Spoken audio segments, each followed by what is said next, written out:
الداخلية تدافع عن رجالها وتربط فاجعة والإعلام باء اللهفة. دافعت وزارة الداخلية عن رجالها وربطت ضمنيا أسباب فاجعة سيدي بالإعلام التي راحت ضحيتها 15 امرأة باء اللهفة، التي أدت إلى تدافع شديد نجمت عنه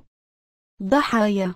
نور الدين بوطيب الوزير المنتدب لدى وزير الداخلية اعتبر خلال أعجوبته عن تساؤلات البرلمانيين أول أمس الثلاثاء داخل لجنة الداخلية والجماعات الترابية والسكنى وسياسة المدينة بمجلس النواب أن نتائج البحث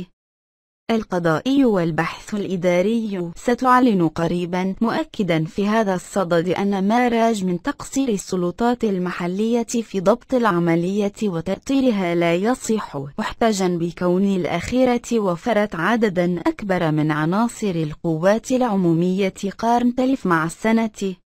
الماضية، رابطا ما حدث برغبة النساء في الاستفادة من المساعدات في نفس الوقت خشية نفاذها، مضيفا أن من بين النساء اللواتي كن يرغبن في المعونة من تمتلك 3 منازل ومن تشغل عندها 5 خادمات. بالمقابل